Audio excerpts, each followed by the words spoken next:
Hey, it's Cal. Here to do a video. I just went into Walmart to get some of this popcorn. It's pretty good. But, I was going in Walmart, and it's like, and usually Walmart's probably one of the most prevalent places of sick people, of people that are sick.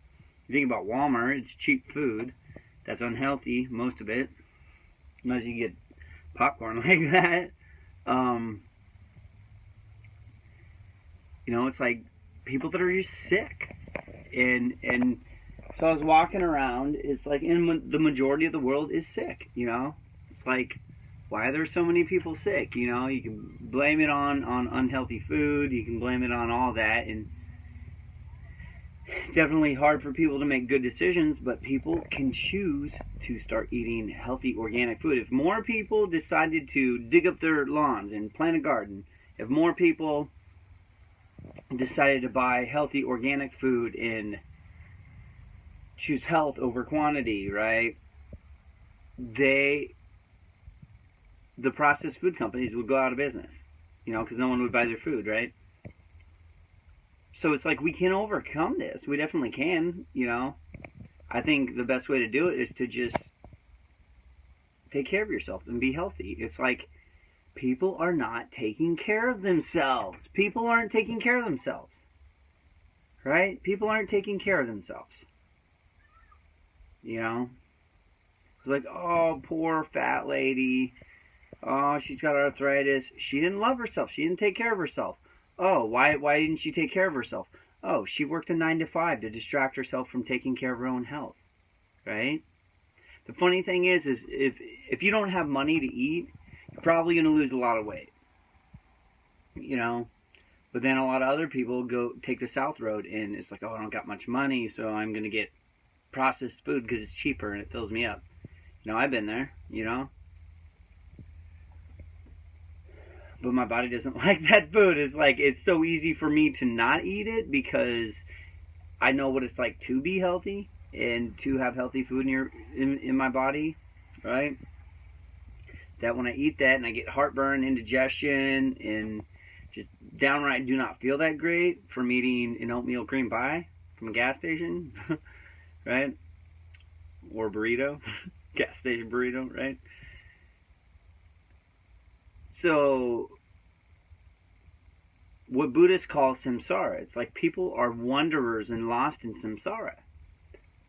And it's not like samsara is bad, And even what the Buddhists, had came up with, we need to let go of those teachings and welcome in new understandings because humans have changed. And the way that I'm seeing this now is like there's these two realms. Buddhists say there's like 6 realms. There's the hell realm, the animal realm, the rich realm, like all these realms in samsara. So the samsara realm and the nirvana realm, right? Those are the realms that are merging together. The physical realm, the terrestrial world, and the enlightened, the energetic world. Those worlds are merging together. So it's like we're freeing ourselves from this wheel of karma because we're merging those two together. And this is happening collectively. There's some people that aren't going through it. They're just not on that level of maturity, right? So I feel like those people will go to another planet, right? Or however it works, Because I feel like the whole planet is going through this transition into merging light back into it and coming back into divine alignment. And so it's like what we call death, and in Buddhism, Bardo, in what death is people like lost in this. Well, not everyone, not if you train yourself and prepare for death, but most people are so afraid of facing their deepest wounds and facing themselves that even in death, everything else shuts up and all the distractions shut up. And then even then, and I don't know if it's exactly like this, but even then, it's like people still don't want to face their wounds and what they did to other people. So it's like their own mind-made deities, right, come in to like pull them apart and to like get them to, and it's all mental mind constructs that are in death, that are in that part of the mind before it reincarnates, to get them to face their wounds and get them to face their darkness, right? And even then, I don't know if everyone does. And so then they carry it on to their next life without resolving it. So what is it to achieve Buddhahood? To me, I think it's the clear light. It's the Mahamudra. And once you get there, it's like you become this Bodhisattva where you're still learning, you're still growing, you're still going through, your earth school.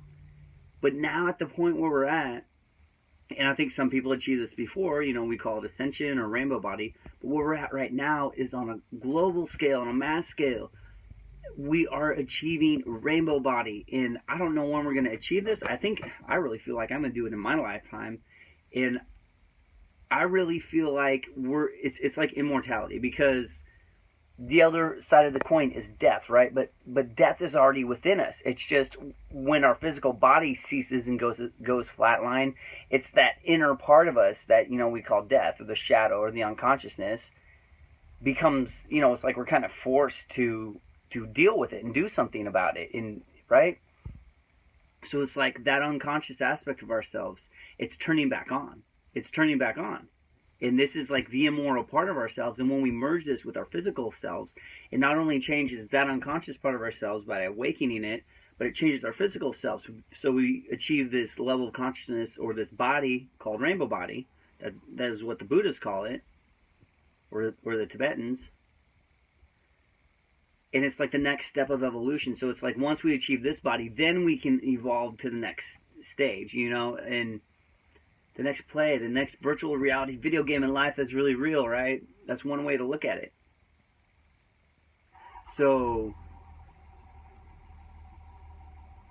things are really bright. Things are really bright. And I'm looking at this door on one of these camper trailers, like it's a black door, it's a dark door, it's the yin door, the feminine door, the water energy, that going into the depths.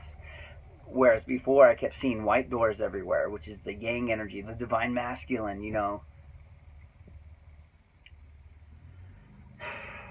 So the way that I see it is we're going to achieve this immortality, which is this state of like constant death and rebirth. So it's like death and rebirth are accelerating at such a rate that we don't need to go through a physical death process. And I think that's why non-attachment and perpetual motion in Dharma is so important right now, and it's not about like saying, oh, non-attachment. It's about just looking at yourself and loving those parts of yourself where you're afraid to let go of things, or that you're just unconscious of things that you're holding on to, right? So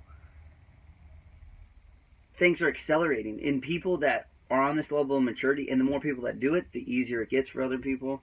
So more people are going to be going off like popcorn, right? And people are right now. So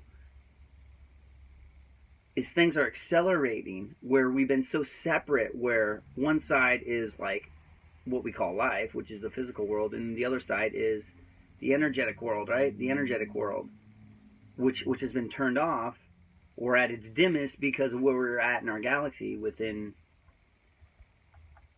the certain yugas, with our journey from the center to the galaxy out, right? We were just really far out. Now we're like going back in.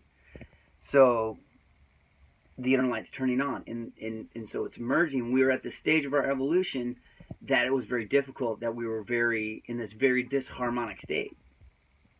And so we didn't have this rainbow body, this immortal body. And that doesn't mean that it's like, your body's always changing. It's like, why would we need to let go of this body, right? Or why would we need to dump this body and get a new one? That was the stage of evolution that we just went through. But it's like, a body that lives forever, that constantly is always evolving. And it may take 1,000 years to evolve and change, So it's like a perception of time is going to shift like crazy because we're going to live forever. And we already do live forever. It's just we've been going through this really separate gap where we had to drop our physical body and then go through this energetic body stage, and it's like really difficult stage of evolution. So a lot of people are lost in that, though. It's like what people are lost in this world that someone can see unconscious within them. Like when I was in Walmart seeing all this unconscious people lost in samsara, that's the part of themselves that they go through when they die. And the thing that everyone should be doing is being conscious of that, so that in death they don't have to deal with that, and that they can be more conscious when they die and choose or life to reincarnate in, or just being more conscious, you know, right? And looking at the thing, it's like you know, people are like learning the same lessons over and over again throughout their life, whereas they could learn from that, die from that, rebirth into a new lesson, right, into a new realm in samsara, learn something new, and then die from that and move through where they evolve. But most people are just stuck in this state of like stagnation, and they're not evolving, and more than likely these people are just not from Earth, and they're just not from here, and maybe they're refugees from another planet where something shitty happened. I've heard people say something about that before, right? So I hope this was helpful. I'm going to leave it here, and I like keeping the video short because I don't like using a lot of data. But I hope you feel the energy in this. You know, the words I say, like, decorate the energetic message, you know. So, Cal forever. Thank you.